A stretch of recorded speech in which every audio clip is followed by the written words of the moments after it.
송파구가 지난 23일 청소년들을 위한 복합 문화 공간인 송파 청소년 문화의 집 기공식을 개최했습니다. 송파구가 지난 24일 블로그 기자단을 위촉하고 신규 맛집 가이드 코너를 운영하는 등 SNS 소통 행정을 강화한다고 밝혔습니다. 안녕하십니까, 송파인 뉴스입니다. 지난 15일 송파구가 자체 개발한 간부 청렴도 평가 시스템을 전국 43개 시군구에 보급했다고 밝혔습니다. 구는 이 시스템을 통해 매년 8억 6천만 원의 예산 절감 효과를 거두고 있다고 주목하고 있는데요. 구는 간부 청렴도 평가 시스템이 전국 각 자치단체의 청렴도 수준을 높일 수 있는 좋은 제도적 잔치가 될 것으로 기대하고 있습니다. 송파엔 3월 첫째 주 뉴스 시작합니다. 송파구가 지난 23일 청소년들을 위한 복합 문화 공간인 송파 청소년 문화의 집 기공식을 개최했습니다. 자세한 소식 권혜운 기자가 전합니다. 청소년을 위한 복합 문화 공간 송파 청소년 문화의 집 기공식이 성황리에 개최됐습니다.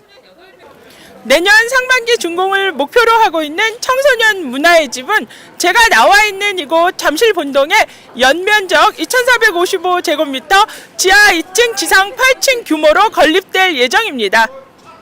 주요 시설로는 개인 연습실, 동아리실, 북카페, 스튜디오, 암벽 등반장, 자기주도 학습센터 등이 조성됩니다. 청소년을 포함해 약 100여 명이 모인 이날 기공식에서는 경과보고와 축사, 기념 퍼포먼스, 발포식, 시삽식 등이 진행됐으며 많은 이들이 함께 청소년 문화의 집의 안전하고 성공적인 건립을 기원하였습니다.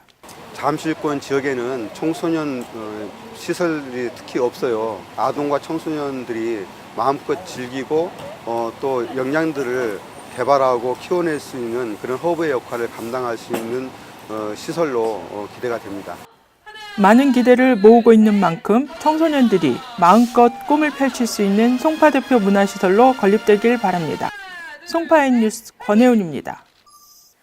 송파구가 지난 24일 블로그 기자단을 위촉하고 신규 맛집 가이드 코너를 운영하는 등 SNS 소통 행정을 강화한다고 밝혔습니다. 이번에 위촉된 블로그 기자단은 3월부터 12월까지 10개월간 송파구의 문화, 생활정보, 축제 등 다양한 콘텐츠를 소개합니다. 또한 송파 슐랭 가이드 코너를 신설해 지역 곳곳의 맛집을 소개하고 관광 캐릭터를 활용한 웹툰을 제작하는 등 SNS를 통해 주민 참여의 문턱을 낮추고 주민과의 소통을 강화할 방침입니다. 다음은 3월 첫째 주 단신입니다. 송파구가 지난 24일 관광명소거리 조성을 위한 방이막골 관광명소거리 조성사업 최종 보고회를 개최했습니다. 송파구가 지난 22일 대회의실에서 이웃사랑과 나눔을 실천한 2월 유공구민을 선정하고 표창장을 수여했습니다. 송파구가 지난 24일 2016 범죄예방 디자인 사업에 대한 성과를 발표하는 사업 완료 보고회를 개최했습니다. 이상으로 송파엔 3월 첫째 주 뉴스를 마치겠습니다. 시청해주신 여러분 고맙습니다.